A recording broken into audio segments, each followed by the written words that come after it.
matin que l'Esprit m'a mis à cœur de parler sur prendre de la hauteur. Prendre de la hauteur pour dominer.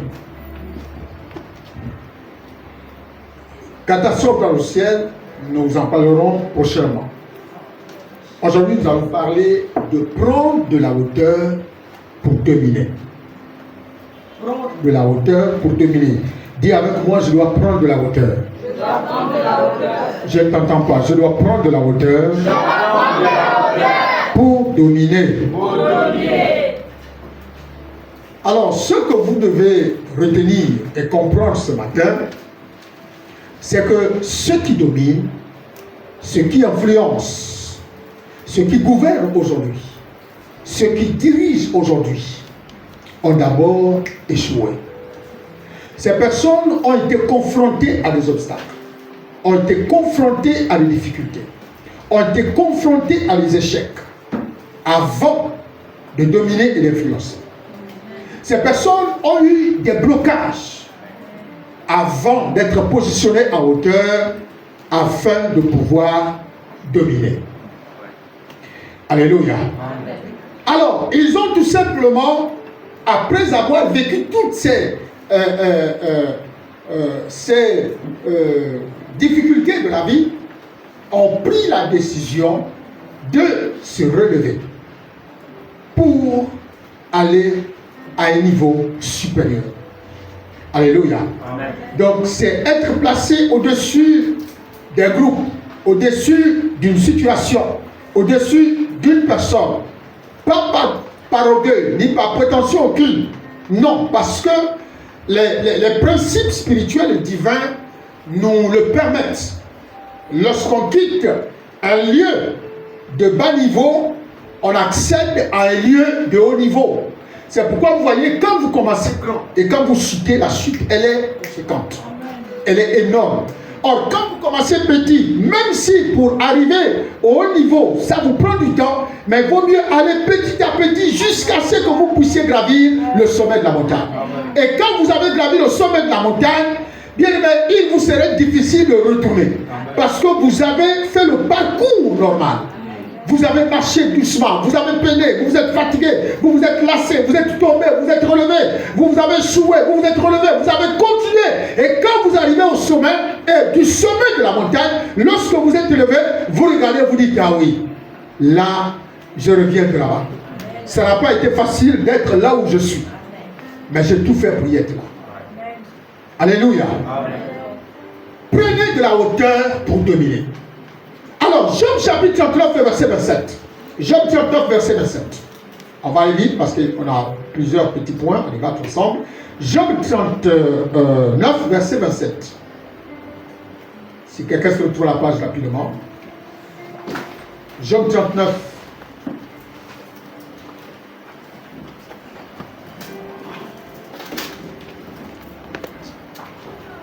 Job 39, le verset 27. Si tu as la page. La parole de Dieu dans Job 39, verset 27.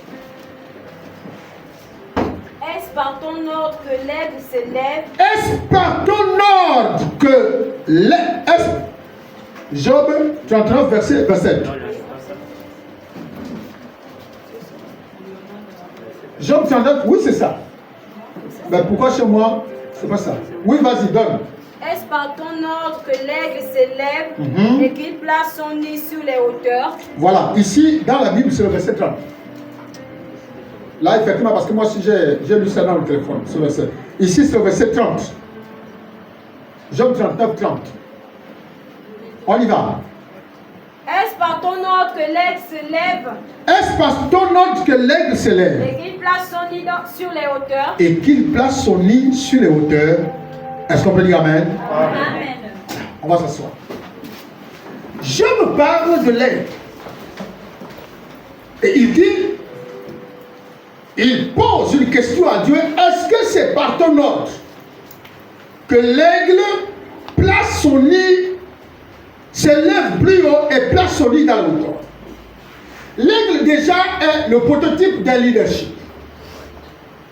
Lorsqu'on veut parler d'un leader, on fait toujours aussi allusion à l'aigle.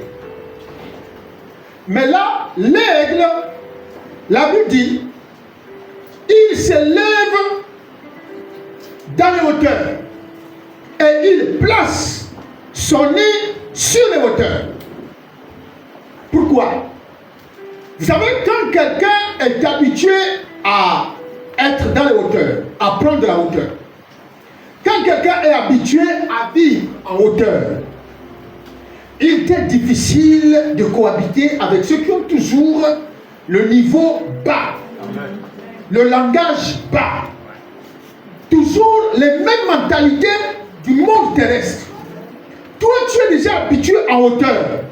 Si tu demeures en hauteur, tout ce que tu feras, tu le feras en hauteur. Pourquoi? Écoutez-moi bien. Je vous apporte une révélation. Pourquoi l'aigle place son nid en hauteur? Pour que les enfants ne soient pas, pour que ces aiglons ne soient pas sujets des voraces, des aliments dangereux, des animaux dangereux, des carnivores, qui ne viennent pas les voler, les manger, les détruire si le nid est en bas. Il y a des reptiles, il y a des serpents, il y a autre chose. Il est obligé de mettre son nid pour protéger ses enfants de tout ce qui peut arriver sur terre. Vous savez, si vous avez le nid sur terre, et vous-même vous êtes en hauteur, vous n'allez pas avoir la conscience tranquille. Vous allez toujours vous poser une question de savoir, est-ce que pendant que moi je dors ici en hauteur, est-ce que mes enfants sont en sécurité en bas? Est-ce qu'ils sont en bonne santé en bas? C'est pourquoi il élève son nid, pour écarter ses enfants de tout ce qui peut y arriver sur terre, de tous les conflits, de tous les problèmes, de tout ce qui peut arriver sur terre, pour que lui, la mère, bien-aimée, ait une conscience tranquille. Personne ne peut les atteindre à hauteur. Personne. C'est pourquoi il les met plus haut, pour qu'il n'y ait pas en fait que les chances de les atteindre soient minces. Alléluia. C'est la même chose dans la spiritualité. Chaque fois que vous seriez élevé en hauteur, et si les enfants sont en bas, les enfants feront toujours que vous puissiez, que vous soyez obligés de faire la navette. Vous montez, vous descendez. Vous montez, vous venez régler le problème en bas. Vous montez, vous venez régler le problème en bas. Vous montez, vous venez régler le problème en bas. Mais en bon père, quand tu as visé, tu vas commencer à fabriquer les pour dire non, je vais enlever mes enfants de cet endroit parce que là, je sens que ça ne va pas. Il y a des parents qui ont même déplacé leurs enfants pour les envoyer soit chez l'oncle, soit chez le grand-père, mais les faire quitter parce que lorsque l'environnement devient un environnement polluant pour l'enfant, un environnement qui infecte l'enfant, les parents prennent la décision de dire bon, on va envoyer l'enfant chez son oncle. Pourquoi? Parce qu'il faut fuir l'enfant.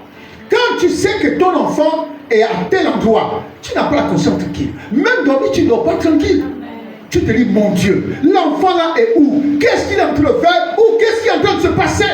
Mais dès que tu sais que l'enfant n'est plus là, l'enfant est chez son oncle, tu te dis, là-bas, il aurait une discipline cadrée.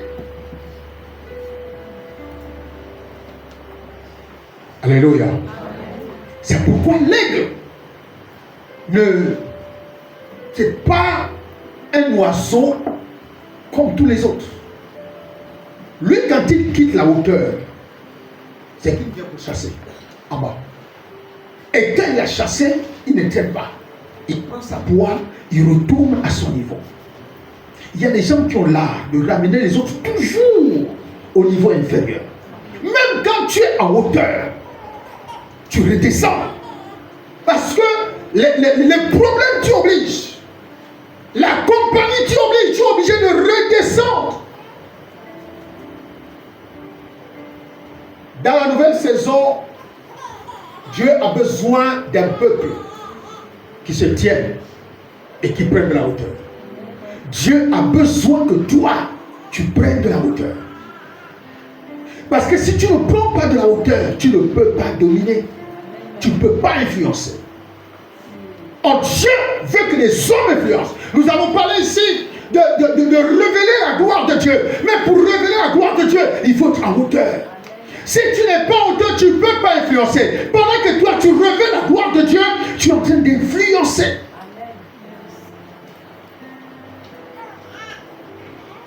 Il y a des gens, on a du mal à influencer. Quand on nous regarde, on nous prend pour de tout le monde dans la terre. Quand on te regarde, il y a du mépris. Quand on te regarde, frère, quand on veut demeurer en hauteur, il y a l'influence. Quand tu es en hauteur, il y a l'influence. Il y a le fait que tu dois dominer. Dominer pas par orgueil. Dominer pas par prétention, parce que moi aussi je veux paraître. Mais dominer parce que ta position te le permet. Influencer parce que tu n'as pas d'autre choix. C'est comme ça. Et si tu es en hauteur, frère, qu'est-ce qui prouve qu'on influence?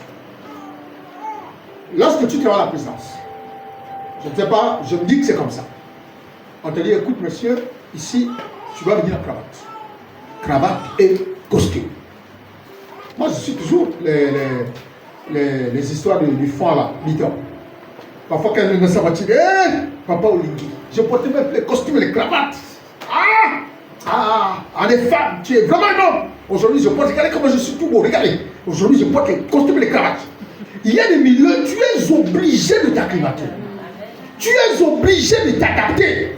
C'est pas parce que tu es en train de t'enorgueillir, non, parce que le milieu te le permet. Alléluia. Parce que le milieu et l'environnement te le permet. On te voit, tu t'habilles en cravate, mais tous les jours, là où je travaille, on a des costumes exigés, cravate exigée. Il y a des nouvelles universités privées. Ils s'habillent en costume. C'est le cadre. Ce n'est pas parce que tu veux être orgueilleux, non. C'est parce que l'environnement dans lequel tu es positionné te le permet. Alléluia. Donc, quand tu es déjà en hauteur, quand tu es positionné à un certain niveau, arrête de revenir encore au bas niveau. Vous savez pourquoi?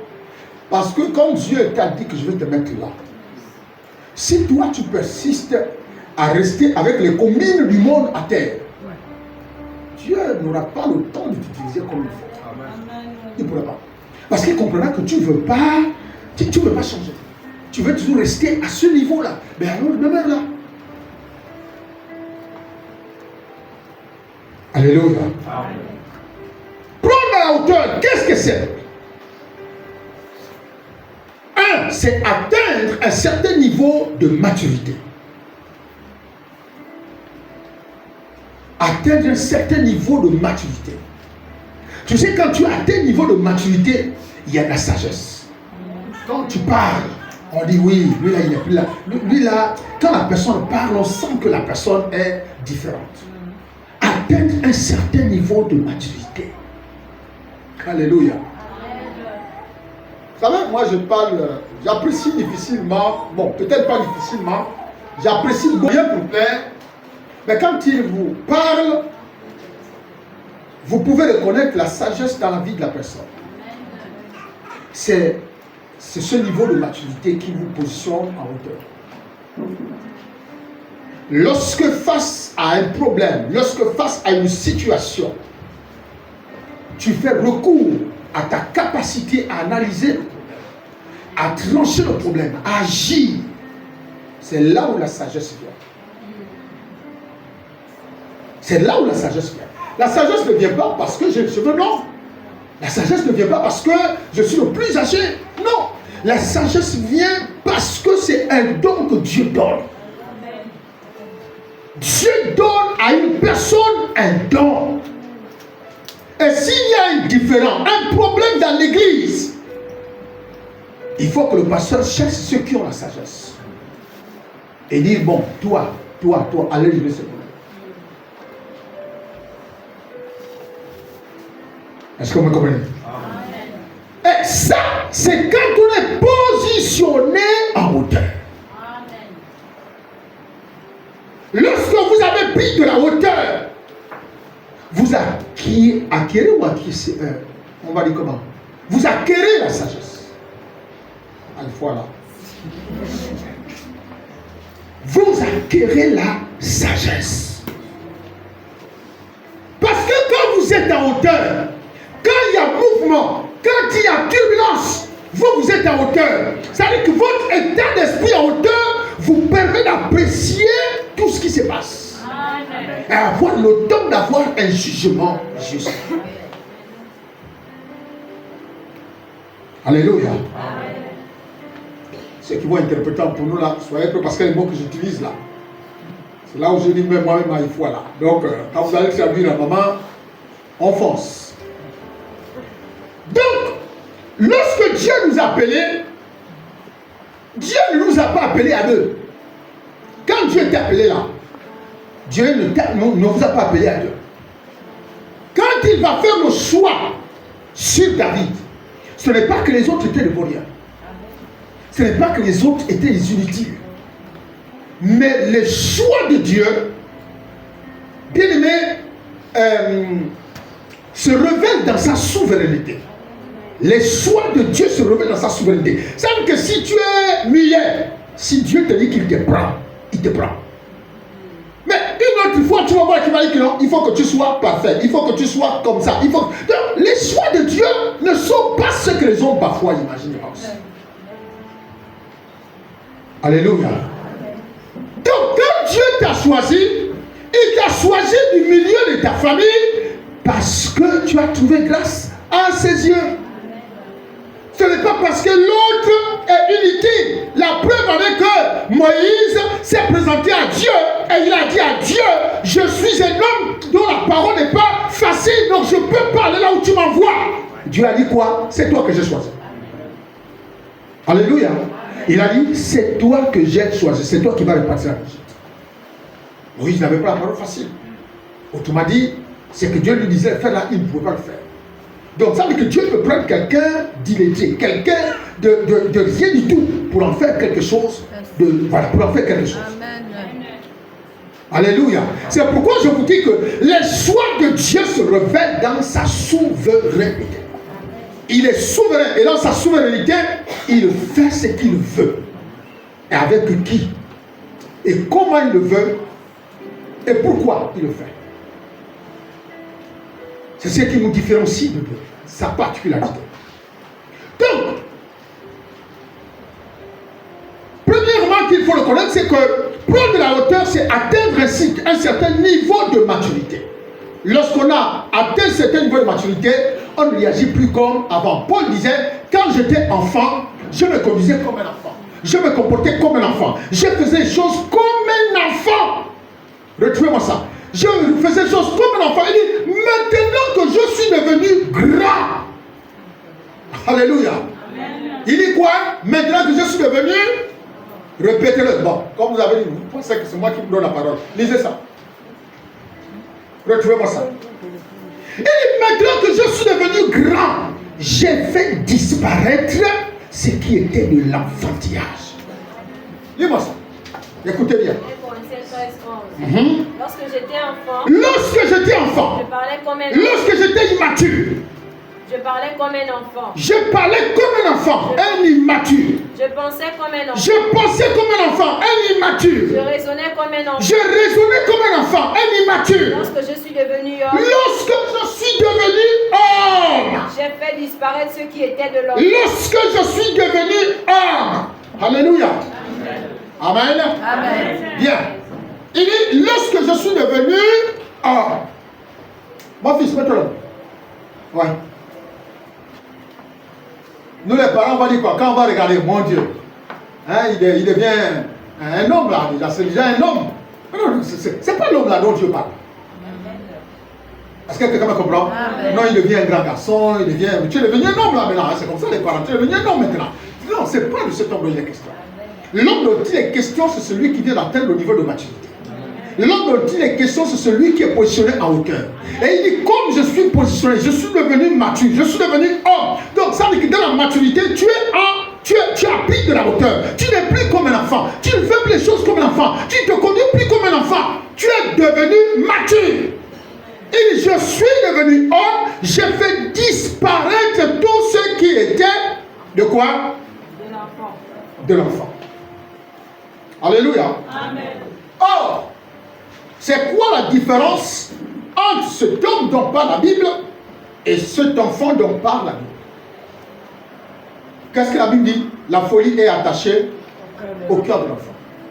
Un enfant était malade. Il peut avoir la taille là. Il peut avoir la taille de Lionel là. C'est un enfant. Il peut avoir ma taille là. Du haut de mes 53 ans. C'est un enfant. Alléluia. Et la folie est attachée au cœur de l'enfant. C'est pourquoi les ministères ne sont pas pour les enfants. Si tu confies la responsabilité à un enfant, tu auras les yeux que pour pleurer. Parce que la folie est attachée à l'enfant. Ça veut dire que l'enfant, il peut casser là, il va à gauche là, il fait le désordre, il va à gauche là, tout le monde dit d'appeler l'enfant. C'est ça un enfant. Et les responsabilités, on ne les confie pas à un enfant. Si vous confiez les responsabilités à un enfant, ne vous attendez pas, en fait, ne soyez pas surpris des conséquences négatives que vont prendre ses responsabilités.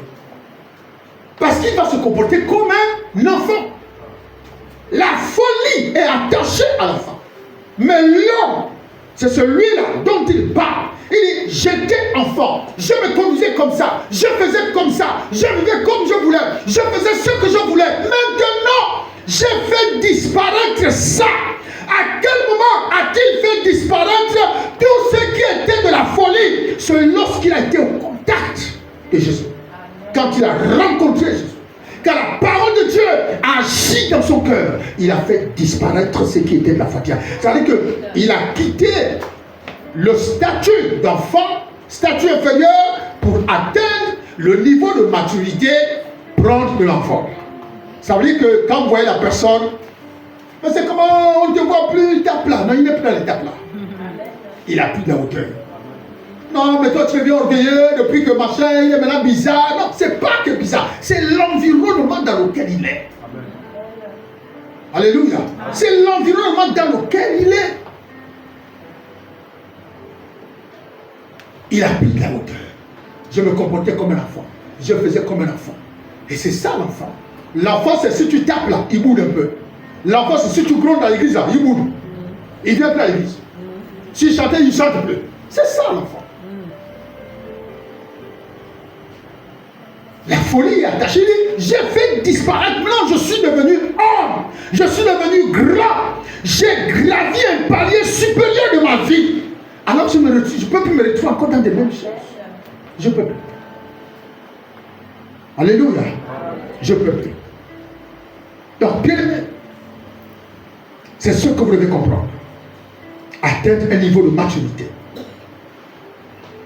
La saison dans laquelle nous sommes est une saison où Dieu a besoin de chacun d'entre nous pour que nous puissions prendre de la hauteur. Alléluia. Amen. Deuxièmement, c'est être au-delà des situations qui s'abattent sur nous. C'est cela, prendre de la hauteur. Être au-delà, au-dessus des situations qui s'abattent sur nous. Nous avons par exemple les difficultés, la sécheresse financière, des problèmes de position physique, la maladie. Donc toutes les situations qui s'abattent sur nous, on prend de la hauteur. Il faut qu'on soit élevé. Parce que si les problèmes, les difficultés sont élevées plus haut que nous, ces choses-là vont nous assujettir. Or, si nous sommes élevés plus que les problèmes, on doit les regarder à distance et savoir comment on doit gérer la situation. Alléluia. Prendre de la hauteur, c'est également être au-dessus des échecs. Alléluia. C'est être au-dessus des échecs. Vous savez, il n'y a rien, comme je l'ai dit dans ma publication, que l'échec est une école. Avec l'échec, on apprend. Avec l'échec, on peut voir à travers le miroir nos points forts et nos points faibles. Et qu'est-ce qu'on doit travailler? On doit travailler sur, si le miroir nous fait identifier les points faibles, on doit travailler sur les points faibles. Parce que ce sont ces points faibles-là qui nous font chuter. qui nous amène à l'échec. Or, lorsqu'on veut prendre de la hauteur, on doit être au-dessus des échecs. Et pour réussir, il faut que tu aies échoué une fois. Pour réussir, il faut que tu aies échecé une fois. Qu'est-ce que Dieu nous dit? Dieu dit 7 fois mon juste tombe dans le proverbe. 7 fois mon juste tombe et 7 fois il se relève. Alors, il tombe à quel niveau? Premièrement, 7 fois le juste tombe dans le péché. Et 7 fois, Dieu le relève. Deuxièmement, 7 fois, le juste tombe dans les affaires. Et 7 fois, il se relève. Quand tu commences les affaires, tu tombes. Tu commences un peu une activité, ça tombe. Il faut te relever. Parce que la suite de la suite, il faut se relever. Le danger, c'est si tu décides de ne pas te relever. Mais quand tu te relèves, attends-toi à ce que les progrès soient évidents. Troisièmement, 7 fois le juste tombe dans les examens. Et 7 fois, l'Éternel le relève. Alléluia. Donc tu peux échouer. Tu peux échequer un examen 1 fois, 2 fois, 3 fois. Mais il faut te relever. La différence avec celui qui est juste réside dans sa capacité à se relever lorsqu'il a chuté, lorsqu'il a trébuché, lorsqu'il est tombé. C'est ça la différence avec le juste. C'est là où on reconnaît les vrais justes, dans leur capacité à se relever, à ne pas rester au sol après la chute, après avoir tombé. Il faut te relever. L'échec ne doit pas t'amener à te plaindre. L'échec ne doit pas t'amener, oui. L'échec est douloureuse, oui. L'échec fait mal, oui. Mais comme on le dit, ce n'est que partie remise. Parce que toi, tu dois te lever demain. Alléluia. Alléluia. Prendre de la hauteur, c'est être au-dessus des échecs. Maintenant, lorsque tu échoues, si tu fais rentrer les gens dans ta tête, tu es foutu. C'est ce qui va devenir la véritable échec. Pourquoi? Parce qu'en faisant rentrer les gens dans ta tête, tu vas commencer à te dire, quand Lionel va me voir, qu'est-ce qu'il va penser? Quand Lionel va me voir, qu'est-ce qu'il va... Ce n'est plus l'échec de ton examen qui est maintenant un problème, c'est le point de vue de Lionel qui t'affecte. Et là, c'est là où l'échec commence. Mais quand quelqu'un chute, quand quelqu'un tombe, la Bible dit l'Éternel me relève. 7 fois mon juste tombe, 7 fois il se relève. Et le juste a cette capacité à se relever quand il a trébuché, quand il est tombé, que ce soit dans les affaires, que ce soit dans des examens, que ce soit dans la vie spirituelle chrétienne. L'Éternel, la Bible dit 7 fois le juste tombe. Écoutez-moi, réalisez-moi ce passage. Trouvez-moi ce passage. J'ai un détail qui me vient à l'esprit. 7 fois le juste tombe. C'est Proverbe. C'est dans Proverbe. Proverbe verset 24. Chapitre. 24, verset 16. Ok, lisez-moi ça. Car 7 fois le juste Écoutez bien. Car 7 fois le juste tombe et il se relève. et il se relève. Mais les méchants sont précipités dans leur malheur. Mais les méchants sont précipités dans le malheur.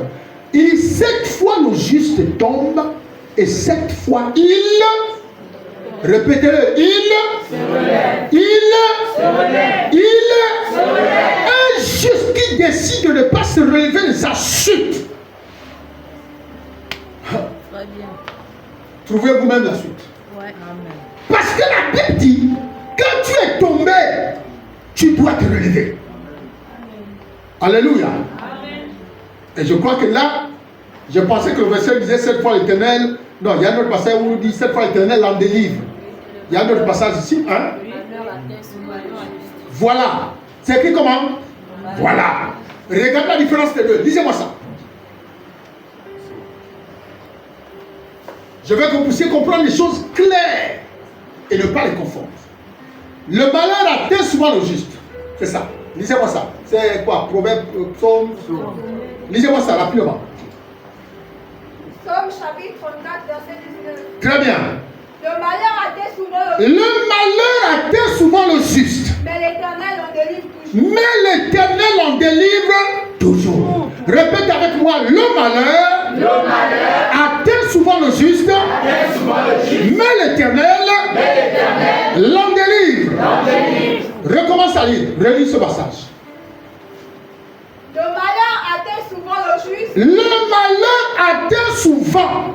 Souvent. C'est pas toujours. Souvent. Ça veut dire que de temps en temps, le malheur peut atteindre le juste. Et quand ce malheur arrivera, l'Éternel l'en délivre toujours. Est-ce que vous comprenez? Ça veut dire que là, dans le malheur qui atteint le juste, Dieu ne faillit jamais. Amen. Est-ce que vous comprenez? La différence là-bas, c'est quoi? Là-bas, ce sont les attaques. Est-ce que vous comprenez? Ici, là, ce sont les attaques. Mais dans le verset de Proverbe, c'est le juste qui tombe lui-même. Est-ce que vous comprenez? Dans le Proverbe, c'est lui-même qui tombe. Dans le psaume, ce sont les attaques qu'il subit. Et quand tu subis les attaques, la Bible dit l'Éternel t'en délivre. Or, dans le psaume, dans le Proverbe, il est dit que 7 fois mon juste tombe et 7 fois il se relève. Ça veut dire que tu dois te relever quand tu es tombé. Amen. Alléluia. Amen. Un juste, quand il tombe, il ne reste pas là. Il ne bouge plus. Non, ça veut dire que ce passage ne te concerne pas. Parce que si tu es juste, tu auras la conscience. L'esprit va parler en toi. Et tu vas te lever. Tu vas dire non, ça c'est pas bon. L'état dans lequel je suis là, il faut que je me relève. La situation dans laquelle je suis, je dois me relever. C'est ça injuste. Dieu ne t'a pas qualifié de juste parce que tu es parfait. Dieu te qualifie de juste en ta capacité à te relever quand tu chutes.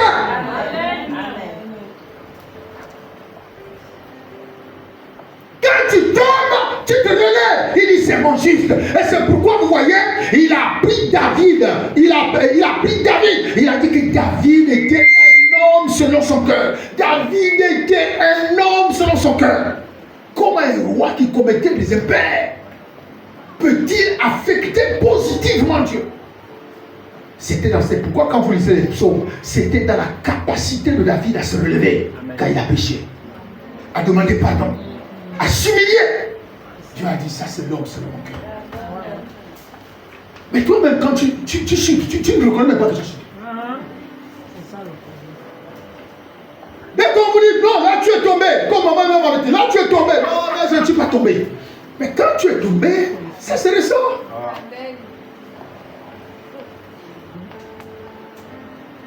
Parce qu'un juste se relève toujours. Un juste ne reste pas allongé. Ne reste pas à s'apitoyer sur sa défaite, sur son échec. Tu dois te relever. Alléluia. C'est ça, prendre de la hauteur. C'est cela, prendre de la hauteur. Laisse les gens avoir leur opinion. Laisse les gens penser ce qu'ils veulent. Quand Dieu est arrivé dans le ventre de ta mère et qu'il t'a choisi, lui, il n'était pas là. Contente-toi du choix de Dieu sur ta personne. Et relève-toi et Dieu va t'appuyer. Dieu va te tenir la main pour t'amener dans les prochains défis et tu réussiras. Laisse les gens. C'est pourquoi si vous faites rentrer les gens dans votre tête après avoir échoué, vous êtes foutu. Vous ne pouvez plus marcher tête haute devant ces personnes. Vous allez là marcher. C'est comme un Lionel. Laisse-moi. Non, marche tête haute. Marche tête haute. Cette femme-là qui allait voir son mari, qui allait voir le prophète, le mari lui a posé la question, est-ce que tout va bien? Tout va bien.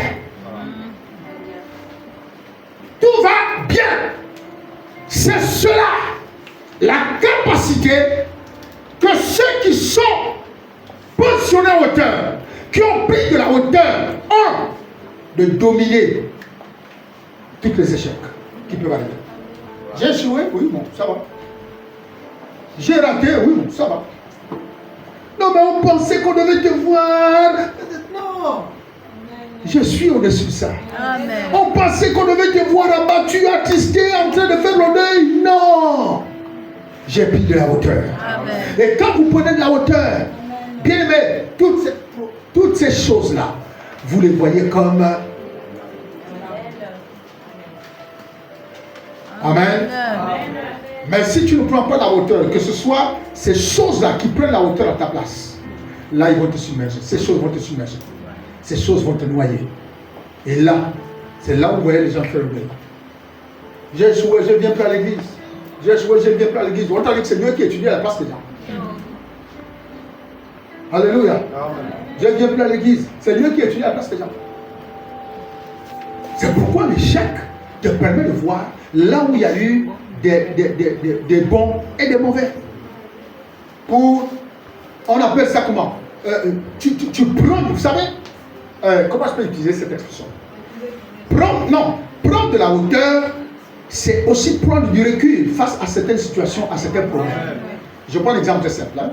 Un exemple très simple que je prends. Bon, si parmi les deux, l'autre est trop fourbe, l'autre prend du recul. Prendre du recul ne signifie pas je recule. Prendre du recul ne signifie pas je recule pour que je ne vienne plus. Non, prendre du recul, c'est marquer une distance. Yes. Marquer une distance avec ce que tu constates d'anormal sur l'autre. Non. Lionel était bien, mais quand j'écoute son langage aujourd'hui, je sens qu'il peut me polluer, je préfère. Mais c'est comment Lionel, tu m'appelles même plus. La sagesse, c'est même, tu dis non, en fait, je suis très occupé. Et comme ça, je suis très occupé, tu vois un peu le pasteur avec tous les programmes là qu'on a cette semaine, là, ce mois là, c'est compliqué. Donc, c'est ça, prendre du recul. C'est pas dire que je recule, c'est comment? Je recule. Tu recules jusqu'où? Jusqu'à je viens à l'église. Mais non. Alléluia. Prendre du recul, c'est marquer un écart. Une rupture. C'est comme ça, prendre du recul. Donc, maintenant, quand on dit reculer pour mieux sauter, bien aimé, c'est t'armer de courage pour rebondir sur un obstacle que tu n'as pas réussi à franchir. Et là, tu es obligé de reculer. Et quand tu recules, tu réapprécies à nouveau la difficulté qui se présente devant toi. Et comment la contourner, comment la franchir. Alléluia. Et reculer, on n'a jamais dit, quand on dit reculer pour mieux sauter, on n'a jamais dit aussi abandonner. Reculer pour mieux dominer sur l'obstacle. Alléluia. Donc, troisièmement, c'est cela. C'est la capacité à être au-dessus des échecs. Quatrièmement, prendre de la hauteur, c'est la capacité à se relever après une chute. Voilà, ça c'est le quatrième point, donc je l'ai pas souligné. Donc le verset qu'on a lu, voilà, tomber dans le péché, tomber. Cinquièmement, la capacité à se relever d'un état de sommeil et de faiblesse. On peut lire Ephésiens 5,14, un autre livre, 1 Corinthiens 2, 3, 5. Ephésiens 5,14, 1 Corinthiens 2, 3, 5.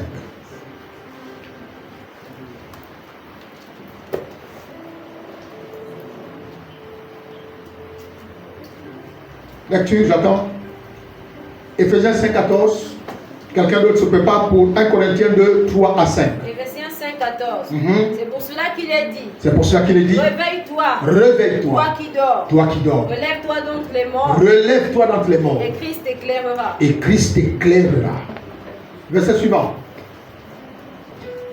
1 Corinthiens 2, 3 à 5. Moi-même j'étais auprès de vous. Moi-même j'étais auprès de vous. Dans un état de faiblesse. Dans un état de faiblesse. De crainte. De crainte. Et de grand tremblement. Et de grand tremblement.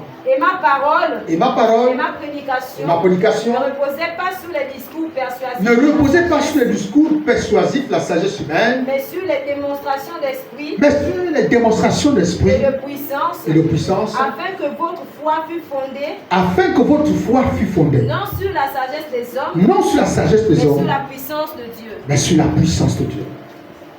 Prendre de la hauteur, c'est la capacité à se relever d'un état de faiblesse et de sommeil. Bien-aimés, quand vous avez sommeil, comment ça se manifeste dans votre corps? Quand vous avez sommeil, comment ça se manifeste dans votre corps? La fatigue. La fatigue, la quoi? La lourdeur. Et vous sentez un apaisement. Vous sentez que même les yeux, quand on regarde vos yeux, on sent que vous, il vous manque le sommeil. Alléluia. Amen. Et ça se ressent.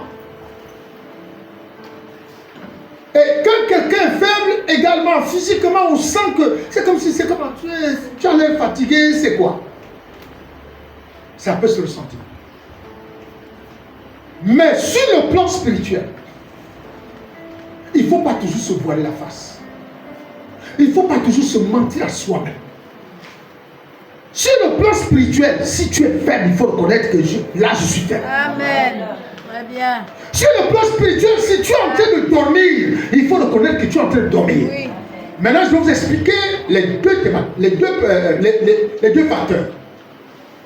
Vous savez, quand tu es dans un sommeil spirituel, tu es dans l'église. Mais tu ne sais même pas ce qui se passe. Amen. Tu es dans l'église, hein, tu ne sais même pas qu'on a un séminaire. Tu es dans l'église, hein, tu ne sais même pas que le 23 on reçoit le docteur Edwin. Tu es dans l'église. Pourquoi? Parce que tu es dans le sommeil. Tu es dans l'église, tu ne sais même pas que la semaine prochaine on a un séminaire, l'autre semaine on a la pastorale. Tu es dans l'église. Pourquoi tu ne le sais pas? Parce que tu es dans le sommeil. Mais par contre, lorsque tu es dans un état de faiblesse, en fait, tu vas te retrouver dans une incapacité à faire certaines choses que tu devrais faire. Là, tu es dans un état de faiblesse. Bon, qui fait la modération aujourd'hui? Algérien et Solange sont là. Algérien dit, bon, Solange fait. Solange dit, non, là, je ne peux pas. Toi, passe. Toi, tu étais là vendredi. Toi, passe. Mais, vous voyez? Mais pourquoi dire que toi, tu étais là vendredi? Parce que les dents, c'est la faiblesse. C'est la faiblesse qui te fait dire ça. Parce que même si tu ne viens pas là vendredi, si à la maison là, ta vie de prière est soft, tu ne vas pas dire à quelqu'un non, parce que toi tu étais là vendredi. Parce que ce que tu es chez toi, c'est ce que tu reproduis quand tu es dans l'église. Amen. Donc quand on prend de la hauteur, bien aimé, lorsqu'on prend de la hauteur, on devient quoi? On devient au-dessus de la faiblesse. On se réveille de notre sommeil et on se remet dans l'activité. On se remet dans l'activité. C'est cela, prendre de la hauteur. Il ne faut pas que l'on soit une église où les enseignements principaux pour notre devenir spirituel nous sommes enseignés matin, midi et soir. Et on a comme l'impression qu'il n'y a aucun changement, mais parce que tout simplement nous-mêmes on ne veut pas faire des efforts. Et puis quand on ne veut pas faire des efforts, on pense que c'est l'impact de la parole du pasteur qui ne touche pas. Non. Donc, il est important que nous puissions comprendre que lorsqu'on prend de la hauteur, il faut qu'on change. On revient de bâtir une église forte. Quelle est la finalité, la conclusion personnelle individuelle? Est-ce que nous avons décidé d'être cette église forte?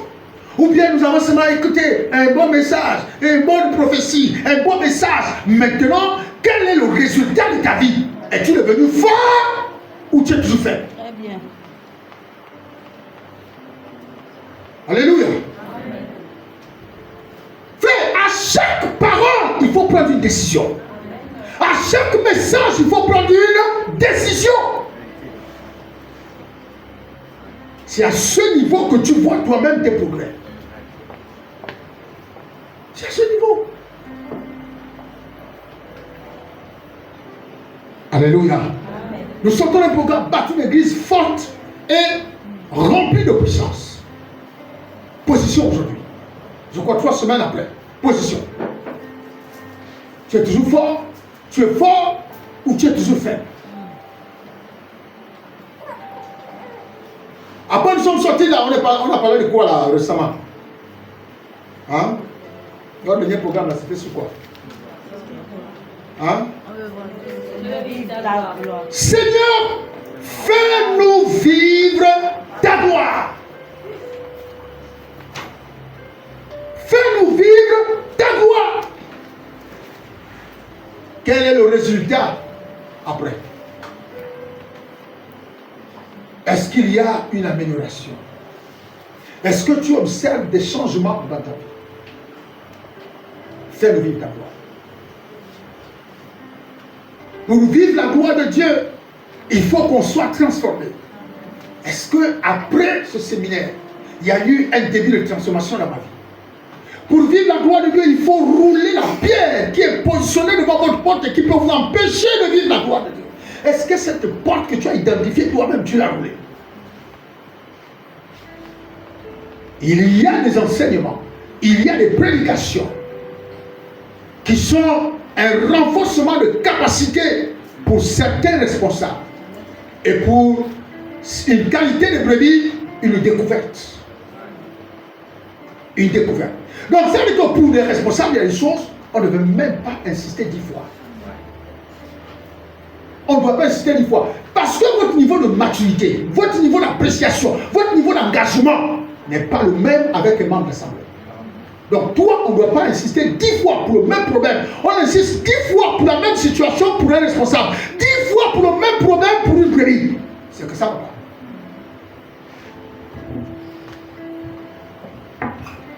Alléluia. Amen.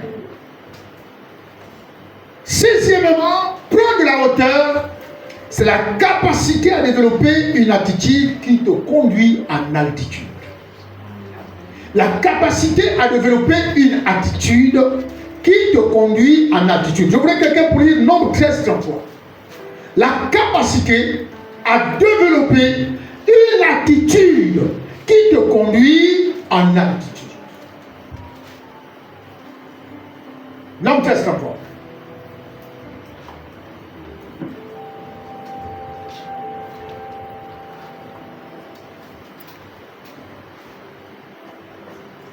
Nombre 13, 33.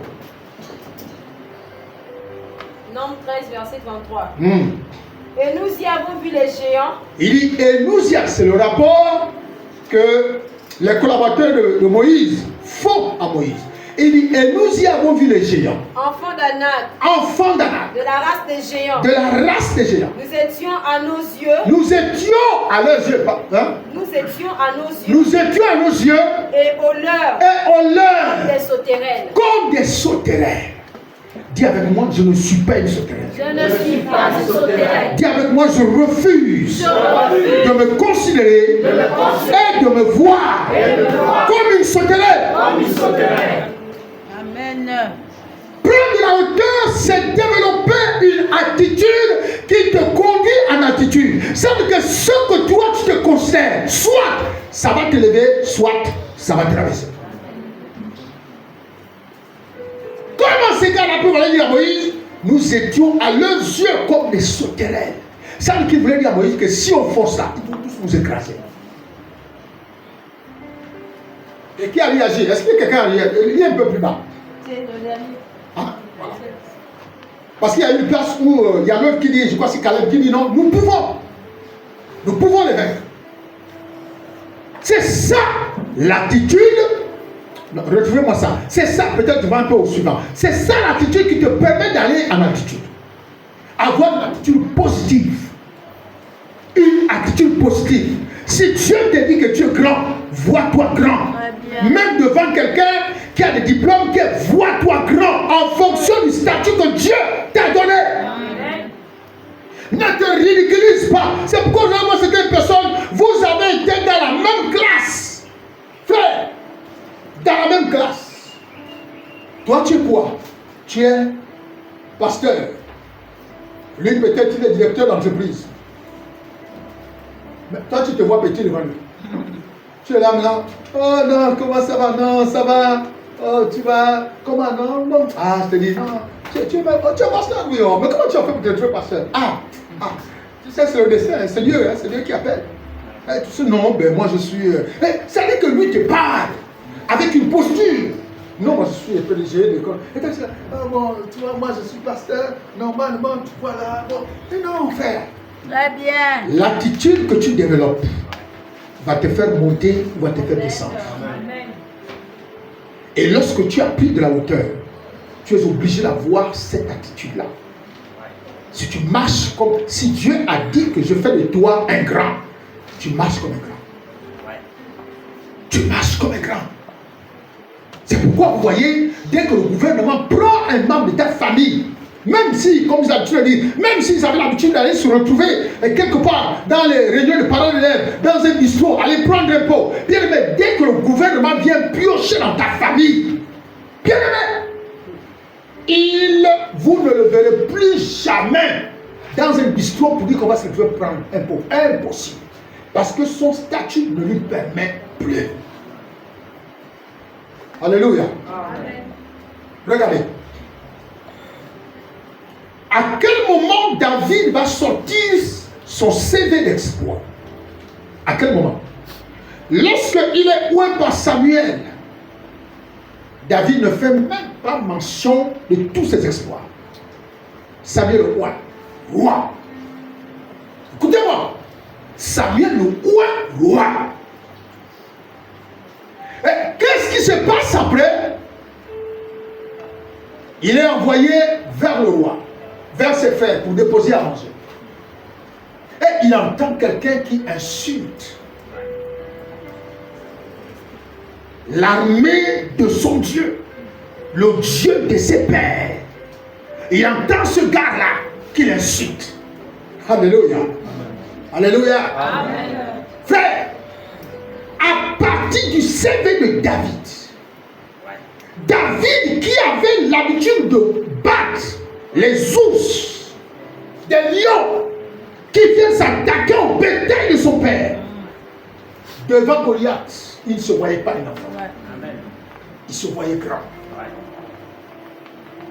Alléluia. Il regarde Goliath, oui. La situation actuelle te permet, dès je vois que Goliath est réellement plus grand et géant. La première année qu'il fait reculer toute l'armée d'Israël. Il regarde la taille, il regarde la différence de gabarit. Il dit à Goliath, vous savez, quand vous avez pris de la hauteur, vous ne voyez plus ceux qui sont plus grands que vous comme les grands. Il dit à Goliath, Goliath, aujourd'hui, l'Éternel va te livrer à moi. Je vais couper ta tête. Vous voyez, Goliath, il traite même de l'enfant. Regardez, lui là, je vais le broyer, les oiseaux de l'homme manger sans corps. D'accord, mais tu ne sais pas qui il est. Alléluia. Amen. L'attitude que David a eue, regardez, pour ses frères, c'était un prétentieux, un orgueilleux. Frère, quand tu as pris de la hauteur, les gens te diront tu es orgueilleux et prétentieux. Amen. Ça n'a rien à voir. Alléluia. Amen. Et alors, il dit à David, avant qu'il n'aille même chez David, il a insisté, il a dit, moi je veux le battre. C'est ça une attitude de quelqu'un qui a pris de la hauteur. Il dit, je veux battre cet incirconcis, je veux le détruire. Les gens disent, mais qu'est-ce qui te prend? Il dit, amenons-le devant Saül. Quand on l'amène devant Saül, il parle comme un roi. Il ne tremble pas comme a fait notre président. Les yeux dans les yeux. Il regarde l'autre. Il parle. Les gens qui disaient toujours, on lui fait les discours. Quand il aimait passer à la télé, il a les oreillettes. Tout ça, quand on veut te nuire, c'est comme ça. Il a les oreillettes. Donc, tout ce qu'il disait là, pour eux, on les communiquait ça. Il a parlé. Quel est celui qui a communiqué depuis la maison d'âge? Il dit, frère, il dit, monsieur le président, vous êtes le président, vous êtes pragmatique. Ça, je suis. Il dit, moi, je suis général. Je suis aussi pragmatique. Et le problème, c'est ça. Ils ont commencé, le problème, non, c'est les pays pauvres. Et j'ai aimé ça quand il dit, l'Afrique n'est pas pauvre. L'Afrique n'est pas pauvre, frère. Si l'Afrique était pauvre, vous savez pourquoi il y a des conflits? Vous savez pourquoi il y a des guerres en Afrique? C'est à cause des richesses de l'Afrique. C'est à cause du pétrole, à cause des richesses, du sous-sol africain. L'Afrique n'est pas pauvre. Si l'Afrique était pauvre, tous les blancs là, bon, c'est pas la xénophobie, tout ce monde là devait être en Afrique. Mais ils sont en Afrique pour les intérêts. C'est-à-dire, ils viennent quoi? Ils viennent sucer toutes les potentiels, toutes les richesses africaines. Et ils s'enrichissent et ils appauvrissent l'Afrique. Et ils nous font croire qu'on est pauvre. Alors qu'ils viennent puiser chez nous. Le Gabon est le deuxième pays au monde à produire du manganèse. Le deuxième pays au monde. Alors, vous comprenez ça? Deuxième pays au monde. Alors, comment il y a des milliers? La France n'a pas un enrichissement d'or quelque part. Mais si vous regardez, ils ont des sacs d'or qu'ils prennent où? Au Mali, au Gabon, partout. Allez, ils ont de l'or parqué dans les pièces. Ils prennent ça en Afrique. Mais ce sont eux qui nous font croire que l'Afrique est pauvre. Et j'ai aimé ça. Là, je n'ai pas voté ma voix. Je n'ai pas regretté ma voix. L'Afrique n'est pas pauvre. Alléluia. Et là où même aujourd'hui tous les Africains en parlent, c'est quand il dit à Trump, si vous ne venez pas, d'autres viennent. Et moi j'aime les choses qui se font vite. Moi je suis suis pragmatique, j'aime aller vite. Donc si vous ne venez pas, d'autres viendront. Voilà que les autres disaient, bon, ah, j'ai dit ouais, c'est ça le chef. Alléluia. Voilà. Demandez, il y avait encore un débat où on disait, mais comment on ne l'a pas accueilli à l'aéroport, tout ça, etc. Ce débat, c'était un truc de pasteur. Allez, je donne pour le viser, je dis, bon, attends, je vais réagir. Il est là pour me dire, moi, je suis pas un Gabonais qui est là seulement pour écouter toujours les choses qu'on dit. Moi-même, je participe, je parle, j'écoute, j'analyse. Là, j'ai félicité, j'ai fait une publication dans félicitations, monsieur. J'ai dit, en poumon, il parle. Les femmes disent en effet. Ça, c'est non. Et les pays africains parlent aujourd'hui du Gabon actuellement. Amen. Le Gabon est le président. Et avec, on parle aussi avec, on appelle comment, la Guinée. Avec le capitaine, le jeune là. Parce que lui aussi avait parlé à Poutine. Voilà. C'est ça. Ça, si je pouvais le voir, je devais dire, monsieur le président, j'ai pas honte. Vous avez moi le conseiller, c'est votre conseiller plan. Alléluia. Bien aimé. Alors, vous devez comprendre cela.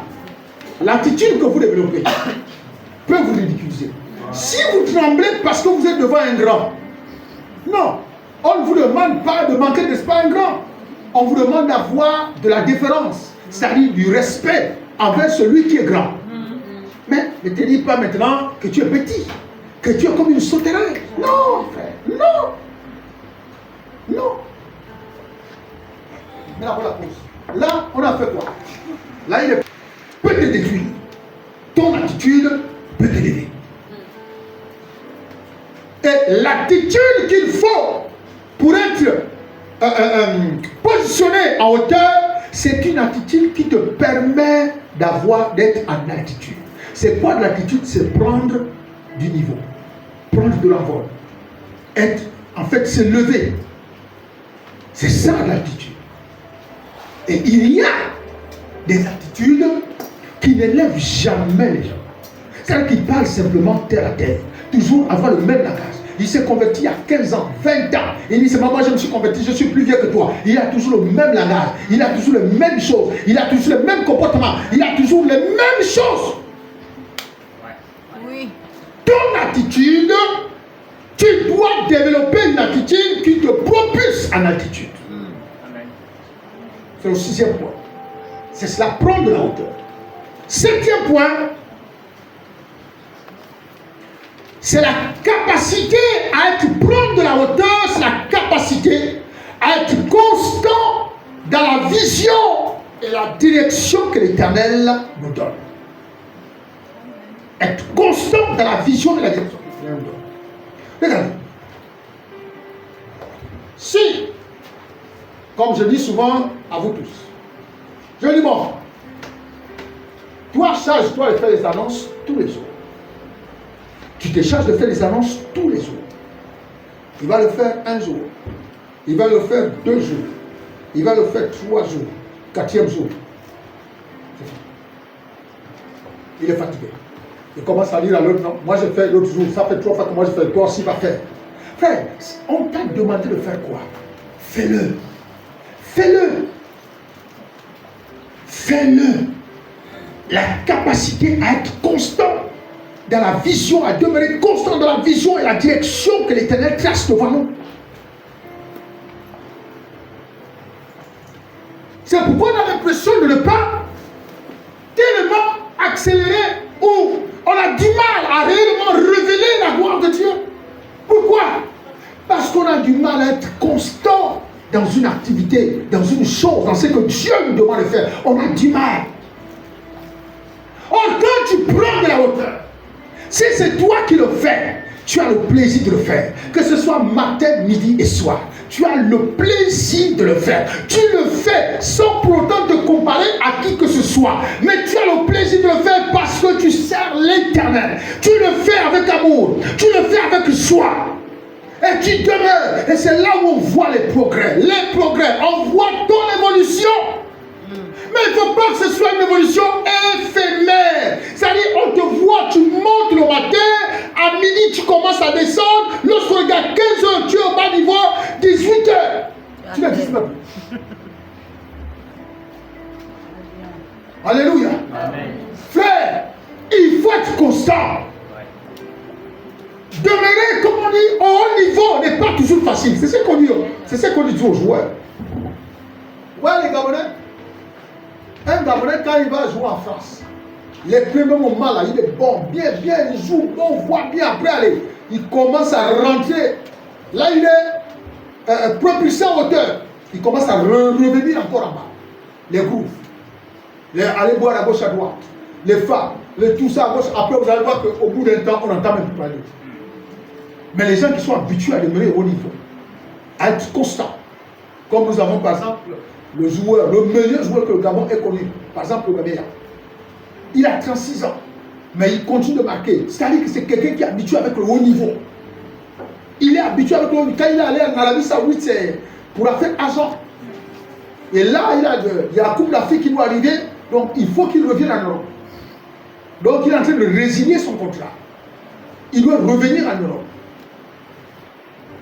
Quand tu es habitué au haut niveau, quand tu es habitué à demeurer dans les hauteurs, tu restes focus sur la vision, sur ce qu'on te demande de faire.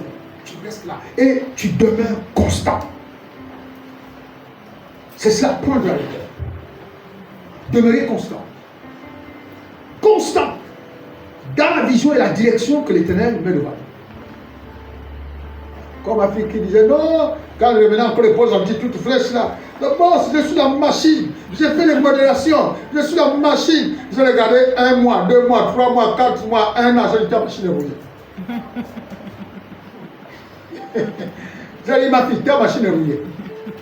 Parce que quand on a une machine, la machine agit partout. Il suffit d'avoir un bon chauffeur.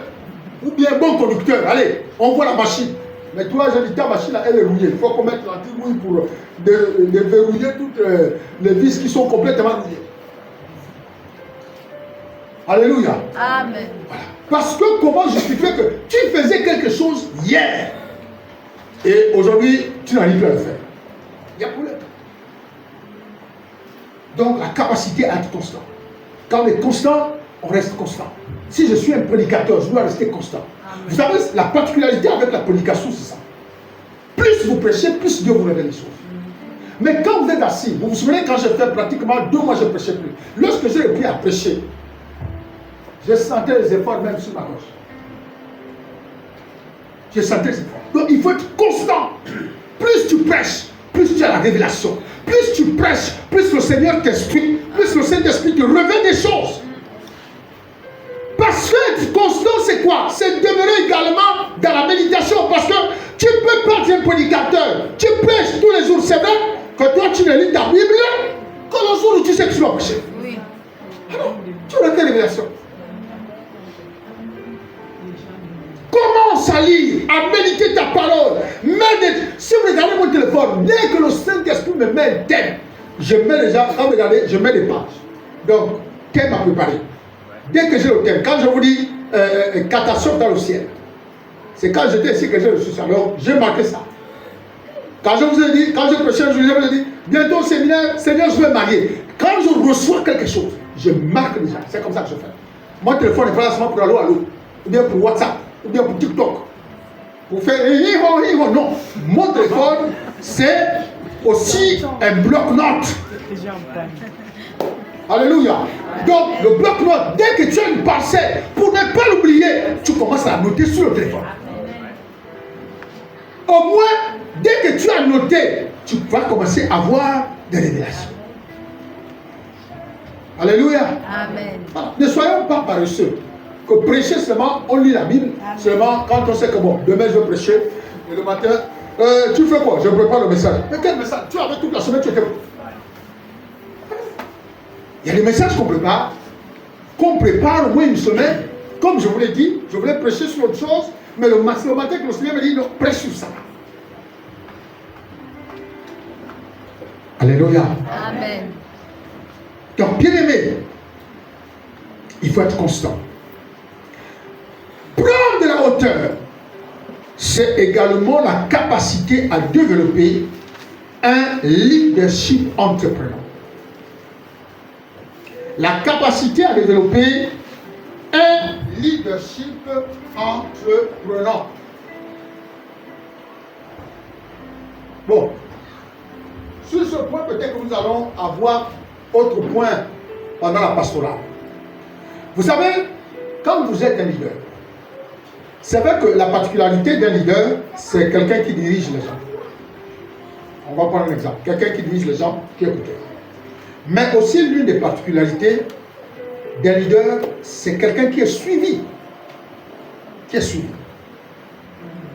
Alors, lorsqu'on a pris de la hauteur, un leader, lorsqu'on a pris de la hauteur, on doit développer une capacité à développer un leadership entrepreneur. J'explique. C'est-à-dire que quand tu es un leader, quand tu as pris de la hauteur et tu te retrouves face à des difficultés, face à des problèmes, un leader, ce n'est pas quelqu'un qui reste comme ça. Il sait palper le pouls de son peuple, le pouls de son assemblée. Et tu dois entreprendre des activités pour amener ce peuple-là soit à la restauration, soit à la guérison, soit à la joie, soit tu dois développer. Donc, lorsque tu prends la hauteur, quelqu'un qui est à hauteur, ce n'est pas seulement qui regarde les gens qui souffrent en bas, les gens qui se battent en bas, les gens qui ont des difficultés en bas, et toi, sans te dire rien du tout. Ah non. Ouais. Non. Prendre de la hauteur, c'est développer la capacité, c'est la capacité à développer un leadership entrepreneur. Un leader doit trouver des solutions. Un leader doit régler les conflits. Un leader doit entreprendre pour savoir ce qu'il a lieu de faire par rapport à telle situation. Et pour arriver à ce stade, il faut que tu aies été positionné en hauteur. Parce que si tu n'as pas été positionné en hauteur, tu ne pourras même pas apprécier ce que tes yeux voient. Tu ne pourras même pas apprécier. Tu vas dire, en tout cas, eux-mêmes ils se débrouillent. Eux-mêmes ils se débrouillent. Mais non. Il faut que tu trouves des voies et moyens pour apporter la calmie, pour calmer la tempête. C'est ça un leader. Et lorsque tu as pris de l'envol, tu dois être un leader. Un leader qui entreprend. Si tu as un groupe, tu es leader. Et tu dois entreprendre. Tu ne dois pas laisser la chose mourir. Tu ne dois pas laisser la chose s'écrouler. Tu dois entreprendre. Tu dois entreprendre.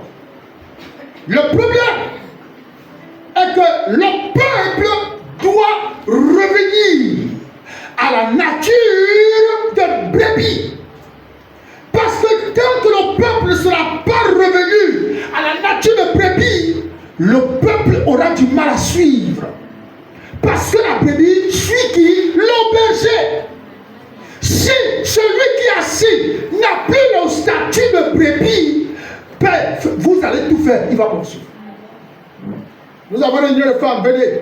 C'est lui qui sait qu'il n'est plus brebis. Il ne vient pas.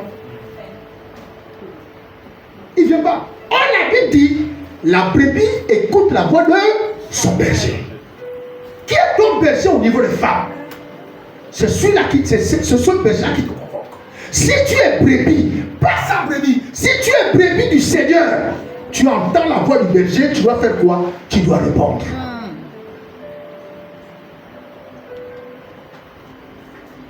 Mais nous on fait quoi? Tu vas sonner les trompettes, tu vas parler. Brebis, n'est pas de ma jeunesse, qui es-tu? Nous avons rencontré des jeunes jeudi. Le berger a parlé. Quand vous regardez, il n'y a que deux brebis qui sont assises. Les autres sont. Les autres n'entendent plus. Si la brebis ne peut plus entendre, c'est qu'elle a perdu son statut de brebis.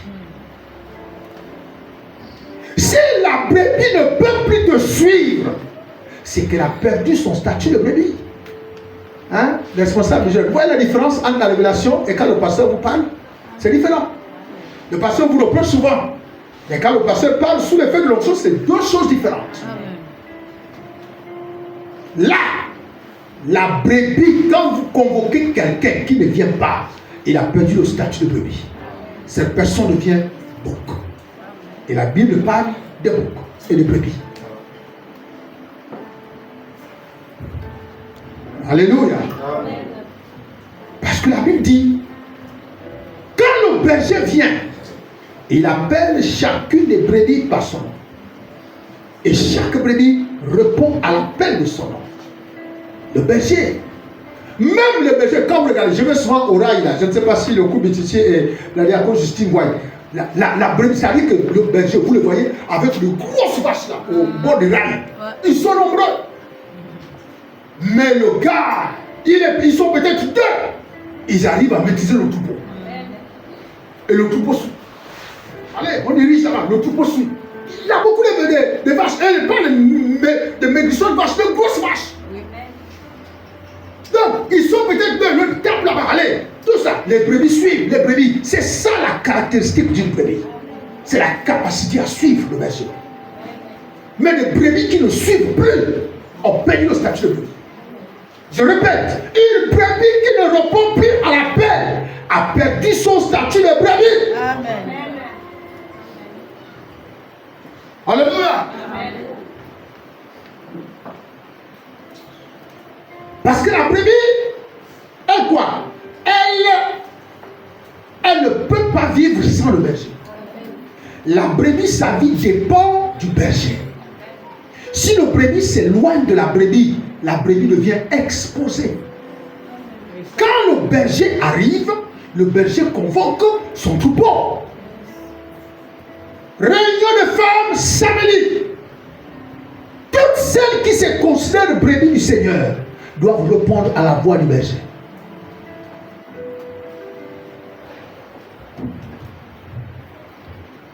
Pasteur, maintenant si on a un programme, un message que je n'ai pas, c'est ça.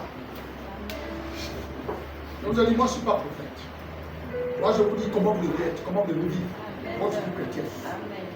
Le prophète va vous dire ce que vous avez envie d'entendre. Moi je vous dis ce que vous devez faire pour vivre, pour aller au ciel, pour changer votre vie.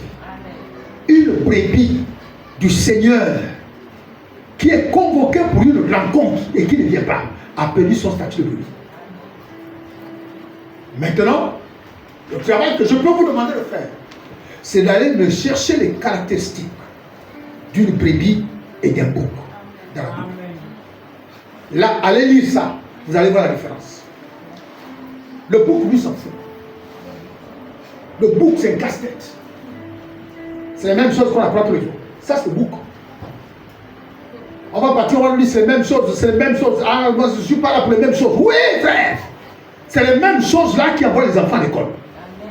1 plus 1 est égal à 2. Quand on arrive au CP1, 1 plus 1 est égal à 2. On arrive au CP2, 1 plus 1 est égal à 2. Jamais celui qui est venu au CP2 a dit, mais moi je viens 1 plus 1 là, c'est déjà trop faible pour moi. Non, tu dois répéter ça.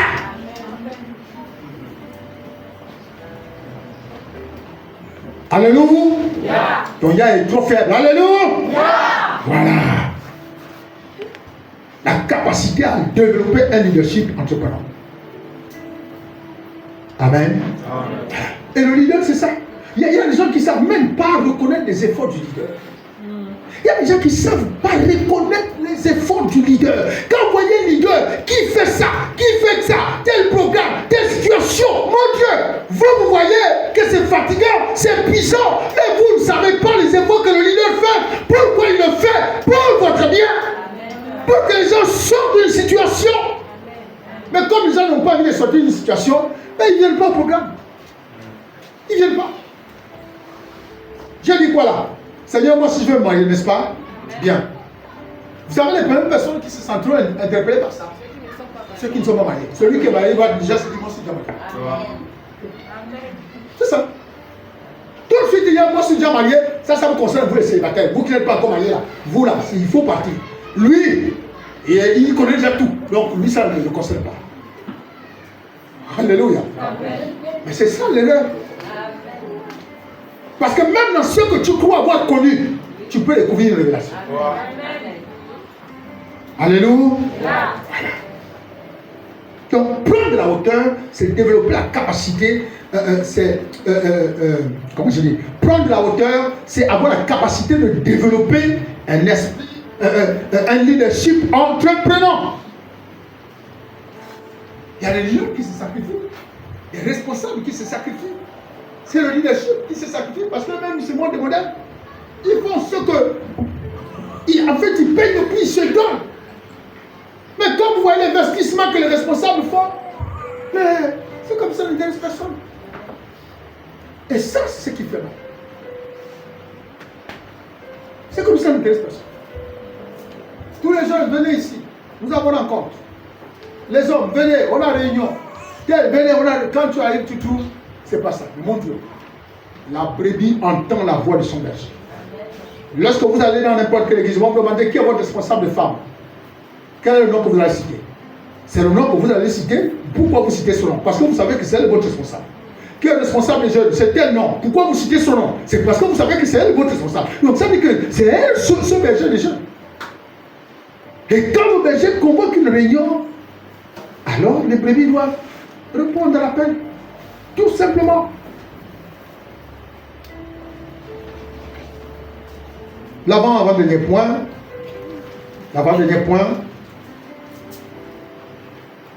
Lorsqu'on prend de l'envol, les choses éphémères ne nous affectent plus. Là, nous sommes au 9e point. Lorsqu'on prend de l'envol, les choses éphémères ne nous affectent plus. Romains chapitre 8, le verset 14. Romains chapitre 8, le verset 14.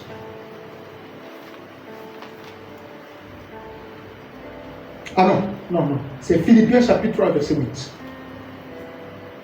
Lorsqu'on prend de la hauteur, les choses éphémères, c'est-à-dire les choses passagères, ne nous affectent plus. Philippiens 3, verset 8.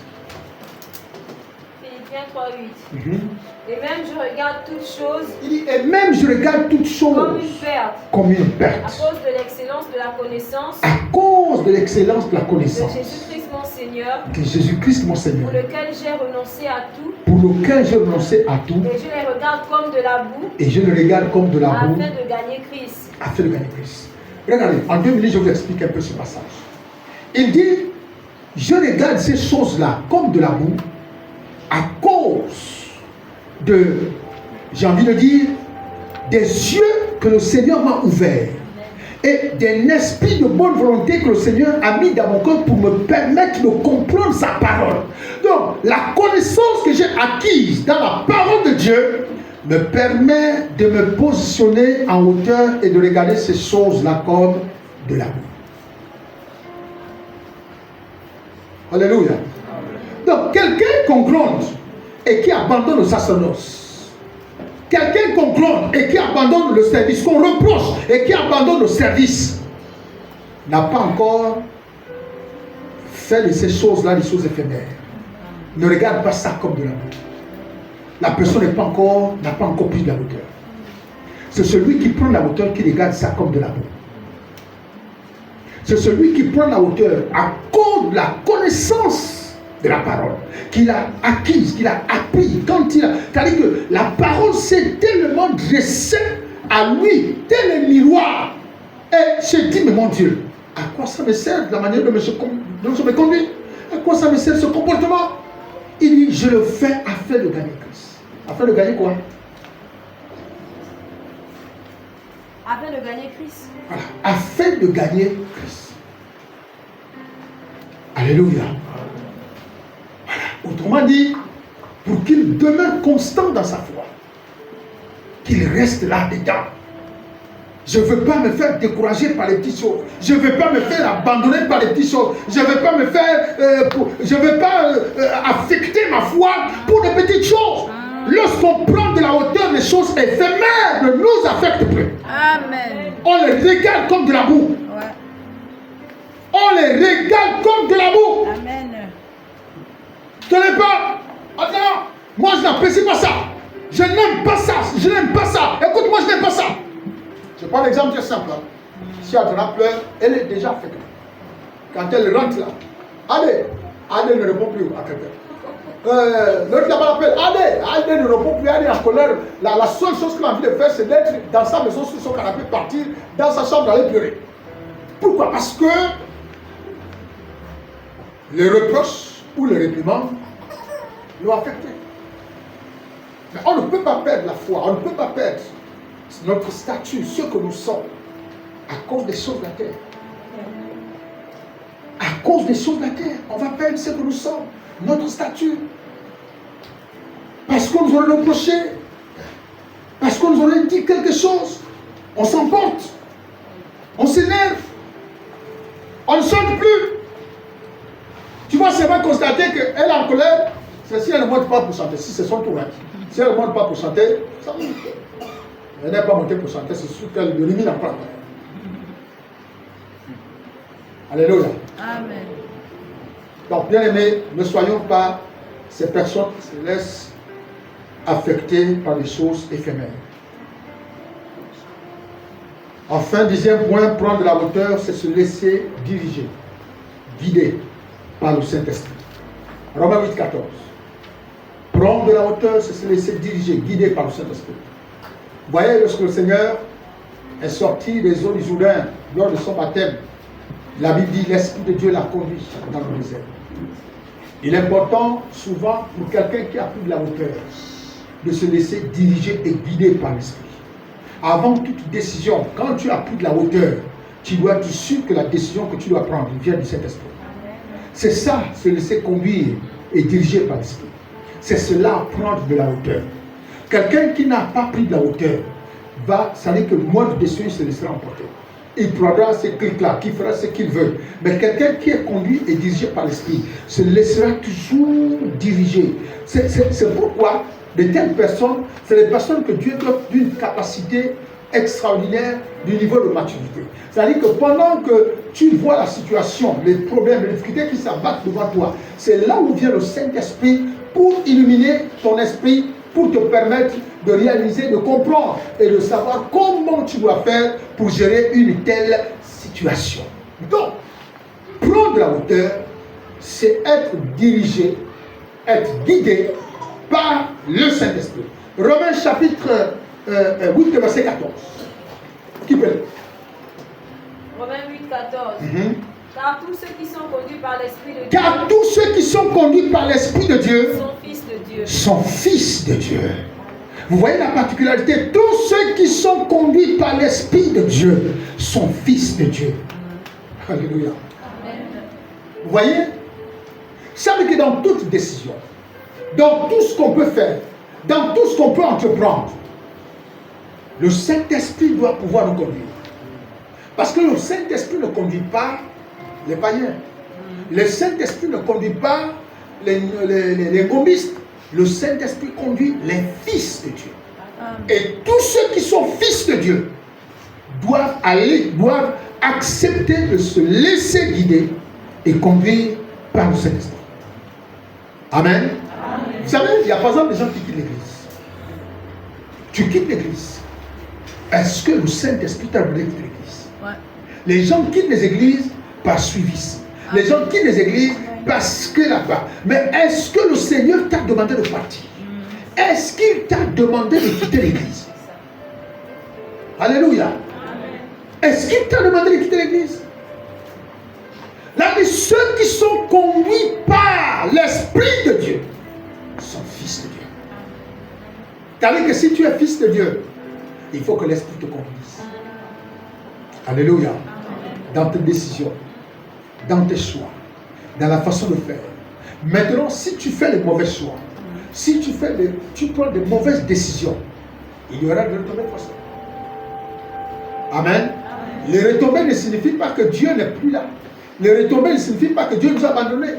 Les retombées signifient que ce sont les choix que nous avons faits. Et si tu ne veux pas là, Dieu va te dire non. Ce sont tes choix. Ce sont tes choix. Moi, je t'ai dit, par exemple, pour faire ça, toi, tu as choisi ceci. Ce sont tes choix.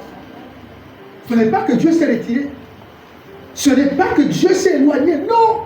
Ce sont tes choix. Maintenant, dans les choix, les décisions que nous prenons hors de la direction de l'Esprit de Dieu, frère, lorsque nous persistons dans cette décision, c'est là où on a comme l'impression que nous avons un Dieu qui croise les bras.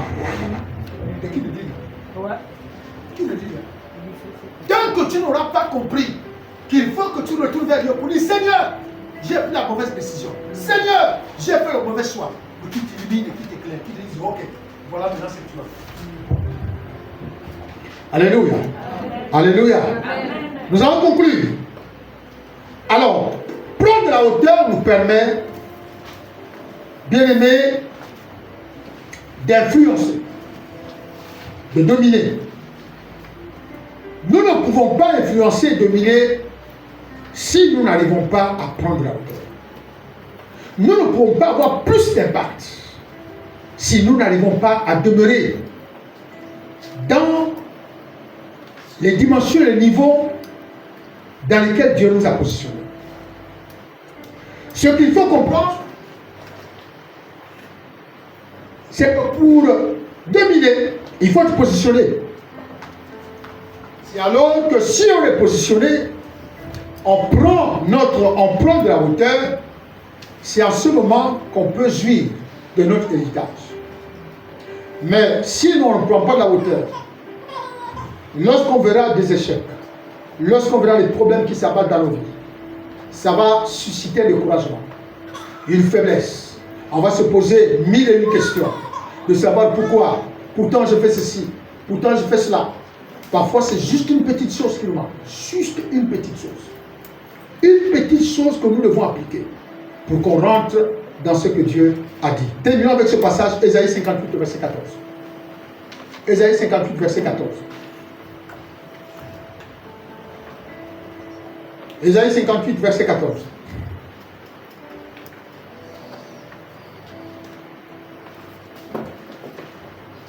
Ésaïe 58, 14. Alors tu mettras ton plaisir en l'éternel. Il dit alors tu mettras ton plaisir en l'éternel. Je te ferai monter sur les hauteurs du pays. Je te ferai monter sur les hauteurs du pays. Je te ferai jouir de l'héritage de Jacob. Je te ferai jouir de l'héritage de Jacob. Ton père. De l'héritage de Jacob, ton père. Car la bouche de l'Éternel a parlé. Car la bouche de l'Éternel a parlé.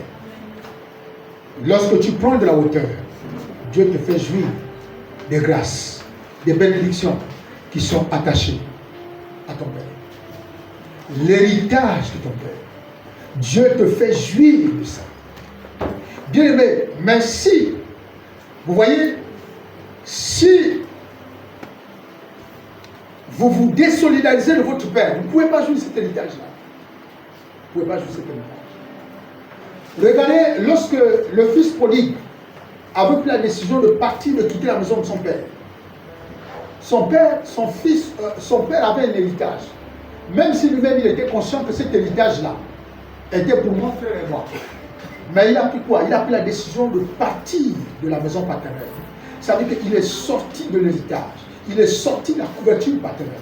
Et quand il s'en va, malheureusement, tout ce qu'il avait commencé, comme certaines personnes, souvent quand ils commencent, non c'est bon, tout va bien, on est bien, là maintenant on est bien, on se sent bien, vraiment là c'est bien, on a passé un bon culte, tout ça. C'est normal, c'est le début. on ne peut pas comparer quelqu'un qui a déjà une expérience de longue route avec quelqu'un qui est en train d'avoir à peine même 500 mètres, même 1 kilomètre, il n'a pas encore franchi. Donc tout est normal, tout est beau quand tout commence. C'est normal, c'est comme ça. C'est un principe qui est comme ça. Et après, il y a des secousses. Donc dès que vous sortez de là, alors vous perdez votre héritage. Normalement, vous perdez votre héritage. Surtout dans le cas du fils prodigue qui avait tout pris. Il a tout pris. Et il est parti. Et quand il s'en va, il va tout gaspiller. Et l'humilité de son cœur a voulu qu'il revienne dans la maison de son père. Et peut-être plus comme le fils, mais comme serviteur. À cause des privilèges que les serviteurs avaient dans la maison. Il a décidé de revenir dans la maison de son père comme un serviteur. Et le père l'a accueilli. Et il a recouvré son statut. Il a retrouvé son statut. Alléluia. Donc, bien aimé, prenez de la hauteur face à l'adversité, face aux conflits, face aux problèmes, face aux difficultés, face aux échecs, face à tout ce que vous pouvez vivre, des assauts, des difficultés, des problèmes qui s'abattent sur votre vie, sur vos finances, sur vos foyers, sur vos maisons. Prenez de la hauteur. Prenez de la hauteur. Tant que vous n'aurez pas pris de la hauteur, vous n'allez pas être capable de les dominer. Il faut prendre de la hauteur pour les dominer et pour les influencer. Lorsque vous serez positionné, comme Dieu dit à Isaïe, lorsqu'il te mettra en hauteur, il t'élèvera sur les hauts élevés, bien aimé, tu pourras apprécier soit la gravité du problème, la difficulté du problème, tu pourras l'apprécier, mais il faut que tu sois en hauteur. Si tu n'es pas en hauteur, tu ne peux pas voir. Tu ne peux pas voir ce qui se passe. Regardez, si je prends un exemple ici, je m'assois ici. Vous voyez, je n'ai pas une bonne visibilité de tout le monde. Je ne peux pas savoir ce que chacun fait. Je ne peux pas apprécier vraiment la gravité du problème. Mais si je me lève d'un pas, là je suis en hauteur. Je peux voir tout le monde. Je peux voir quand quelqu'un somnole. Comme Marie qui est en train de somnoler en ce moment. Je peux voir quand les gens somnolent. Je peux voir quand les gens bougent à gauche à droite. Pourquoi? Parce que je suis d'un pas un peu plus élevé que vous. Amen. C'est cela, prendre la hauteur. Lorsque tu prends la hauteur, tu peux reprendre, quand tu vois quelqu'un qui somnole, tu peux lui dire tu somnoles. Là tu as pris de la hauteur. Si tu ne prends pas de la hauteur, malgré les chutes que tu as eues, malgré les problèmes que tu as eus, il faut que tu prennes de la hauteur pour que tu domines. Amen. Amen. Alléluia. Amen. Que Dieu vous bénisse.